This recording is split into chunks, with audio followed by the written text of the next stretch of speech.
Hey guys, so we're in episode 33 and this episode was pretty heartwarming and cute. Nothing big happened in this episode, but we were introduced to another villain and it had a very nice setting. I really think that this episode was one of the cutest episodes so far and one episode that had lots of participations of all the girls, and we've had Bibudi being the biggest star of the episode. At least for me, she was the biggest star of the episode. So first, we have now a new villain.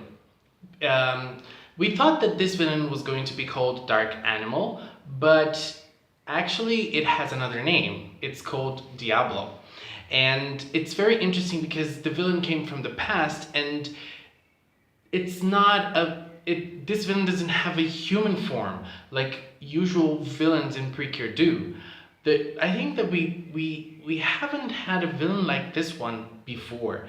This villain is like a wolf with a ghost. It's like a ghost wolf, and I don't think that we've had something like this before in Precure. I think this is the first. This is a real first, and this villain was sealed by Lumiere, by the ancient Precure in the past. So when it came back, it's not as powerful as it used to be. So it's still trying to gain power. But before we learned more about it, we just learned a little bit more about Bibudi, and it's interesting because Bibudi now is just a normal, regular human being, and she obviously loves sweets. And the way that she was introduced in the episode was so great. She was crazy about cupcakes, and the girls, they couldn't even bake cupcakes enough for her to eat. And that scene of Bibidi with Pecorin was so cute. I loved that so much. And you know, the way Bibidi was obviously thinking about how cute Pecorin is, but she couldn't say it. She obviously isn't allowed to express those feelings because of her personality. And I don't know, I just loved it. And it was also nice seeing Bibidi learning to cook and, you know, learning with the girls and seeing how KIRAKIRA is produced for the first time. And that's kind of important, and that's kind of, I think that's kind of impressive for her, because she's always been on the other side of the spectrum, you know. She's always seen KIRAKIRA as something stained and dark and not something shiny and powerful in a good way.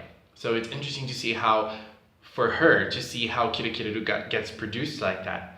And that scene that they were discussing her age, it was so funny, and I remembered of me and some people here on YouTube talking about that. How old is Bibudi? And it's very rude to consider that. So let's not talk about it anymore, okay? And then we've had a situation in which the girls learned about this new villain. And it's interesting because this new villain is very powerful. Just the villain's presence can make the KIRAKIRA stained, and it can reduce the power of sweets. And that's kind of powerful in the world of KIRAKIRA Precure, because that's what the villains are trying to do all the time.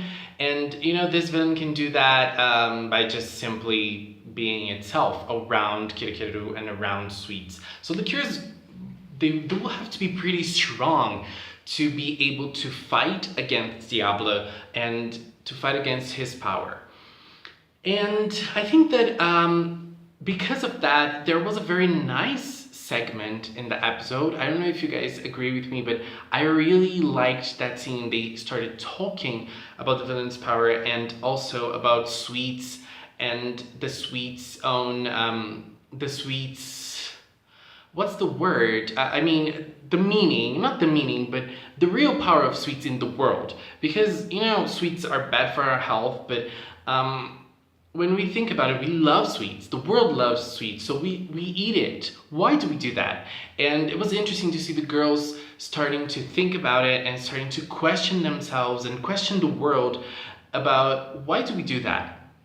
And That's interesting because we barely see those philosophical questions being raised. And obviously, talking about sweets is not really philosophical, but in the world in which sweets is one of the main points, it's obviously something philosophical to talk about.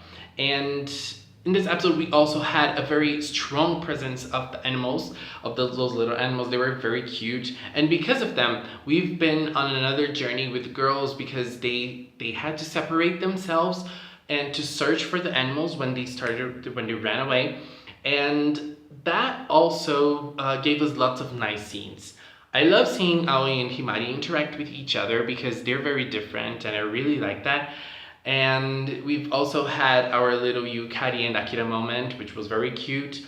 But the most important one, we also had Ichika thinking about pecoring and thinking about the girls and thinking about the cures and thinking about how much they've achieved so far. But the most interesting one, at least for me, was Ciel. She ran to the forest and she heard Picadio, and she heard his voice talking to her and trying to make her remember the importance of sweets in her life.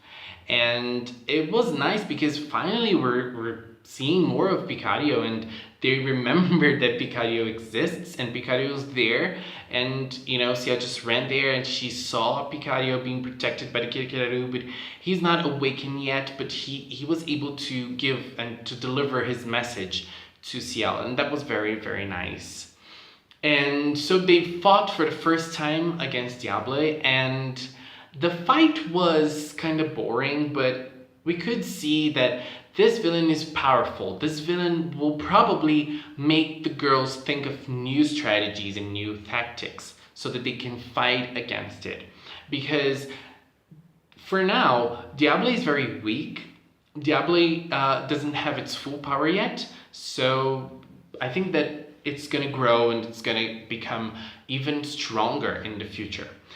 So I think that the fight was not that important to the episode, but the ending scene was very cute with the girls interacting with the animals again. Aoi's interaction with her lion was probably the cutest.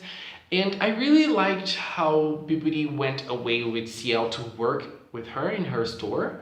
That's gonna make nice scenes for us in the future. I'm pretty sure of that, nice interactions between Bibidi and Ciel. I love Bibidi so much. She is amazing. She's being such a great character since she appeared. And now that she is not a villain anymore, she is still a very strong character, and I love that so much. And one pet peeve of mine was that this episode was so badly drawn. The scenes were so badly drawn. They looked awkward most of the time, but that's the only bad thing I have to say about this episode. And obviously the fight was not that good as well. So next episode is going to be great. We're gonna have Yukari with her cat form. And I am pretty excited about next episode. I think that the next episode is going to bring us so much, and I think it's gonna be really nice. And I don't think I have more to say about this episode. Please leave a comment with your opinions. Let's talk about the new villain, the new interactions between the girls and the animals, the new mythology surrounding KIRAKIRA Precure, and this new era of KIRAKIRA Precure that we're about to go in. Thank you so much for watching, and until next time, bye bye!